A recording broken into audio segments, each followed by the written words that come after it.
कर रहे हैं किस विधि से? बीजगुणनखंड विधि से। तो बीजगुणनखंड विधि के लिए सबसे पहले तुम्हें क्या करनी पड़ती है? तुलना करनी पड़ती है। तो तुम पहले लिखोगे 2x minus y plus 3 equal to 0। तो तुम्हारा j जो रहेगा a1x रहेगा, क्या रहेगा? देखो इधर हो जाएगा तुम्हारा a1x plus b1y plus c1 बराबर 0।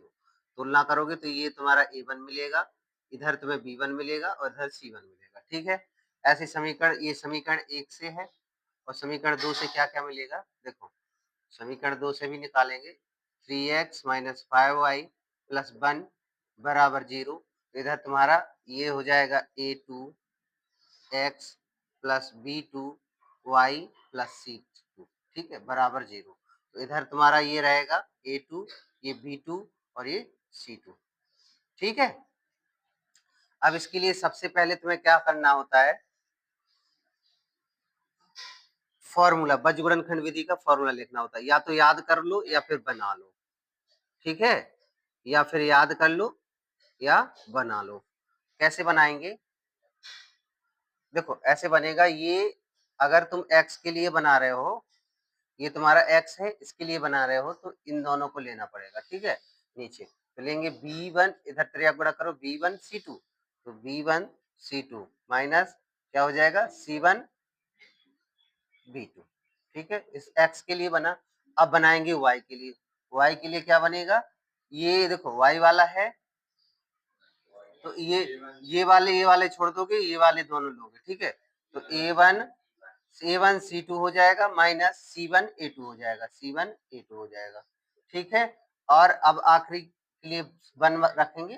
ठीक है, 1 रखेंगे बराबर में 1, और इसके लिए मान रखेंगे तो क्या हो जाएगा? ये इसको छोड़ दो और इधर क्रिया गुणा करो, तो a1 हो जाएगा b2 हो जाएगा माइनस b1 a2 हो जाएगा, b1 a2 हो जाएगा।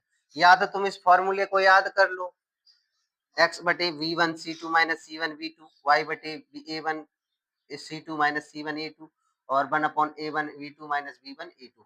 या तो तुम इसे याद कर लो, ये फॉर्मूला है तुम्हारा। ठीक है, नहीं तो बनाना सीख लो। ठीक है, याद करने के लिए कुछ है नहीं, बस 1 2 1 2 1 2 1 2 1 2 1 2 ऐसे दिया है। बार कितना है? B C C B A C A B B A, ऐसे याद करना पड़ेगा और कुछ नहीं। ठीक है, याद नहीं कर पा रहे तो बनाना तो सीख ही लिया है। ठीक है, अब इसके मान रख दो तो x बटे में क्या है? x बटे में क्या है? मान रखोगे तो b1 कितना है? b1 तुम्हारा है माइनस के 1। ठीक है, इधर माइनस के 1 और c2 कितना निकला है? c2 निकला है 1 माइनस, और c1 कितना है? c1 तुम्हारा है 3 गुणे b2 कितना है? b2 तुम्हारा है माइनस के 5। ठीक है, y बटे में रखेंगे a1 कितना है? a1 है 2 और c2 कितना है? c2 है 1। ठीक है, माइनस, और c1 कितना है?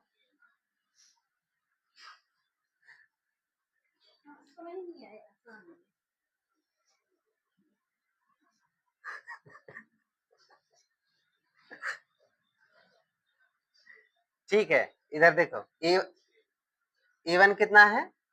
2 और c2 कितना है? 1 माइनस c1 कितना है?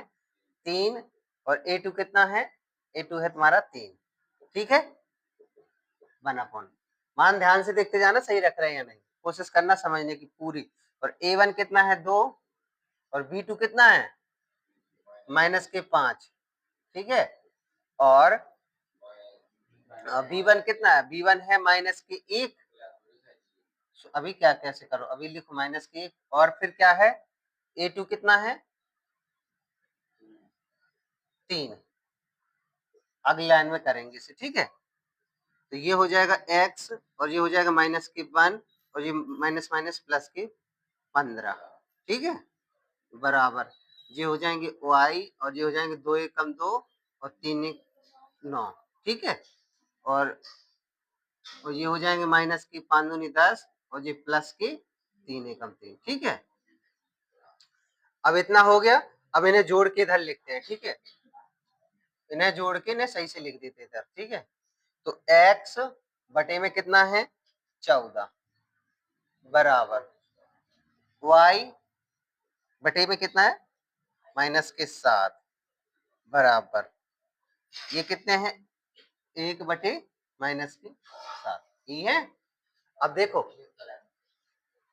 ठीक है ये है देखो x बटे में माइनस के 14 है प्लस के 14 सॉरी 15 में से एक है और y माइनस के 7 हो गए हैं और ये हो गए हैं 1 अपॉन माइनस के 7 ठीक है 10 में से 3 ठीक है। अब सुनो अगर x का मान निकालना होता है x का मान निकालना होता है तो इसको इधर ले जाओ ठीक है और y का मान निकालना है तब इधर ले जाओ। तो पहले x के लिए ले जाएं x के लिए x बटे 14 बराबर 1 बटे माइनस 7 त्रियक गुणा करो ये 14 उधर चले जाएंगे x बराबर 14 बटे माइनस 7 7 दूनी 14 कितना आया माइनस के 2 x बराबर क्या आ गया माइनस के 2 x का मान आ गया माइनस के 2। ऐसे ही अब y के लिए निकालेंगे इधर y के लिए क्या रखेंगे y बटे माइनस 7 बराबर माइनस के 1 बटे 7 तो y बराबर क्या हो जाएगा माइनस के 7 बटे माइनस 7 7 से कर कैंसिल y बराबर 1 या फिर ठीक है y बराबर 1 x बराबर 2 आ गया और y बराबर 1 आ गया। ये तुम्हारी कौन सी विधि है वज्र गुणन वज्र गुणन विधि ठीक है।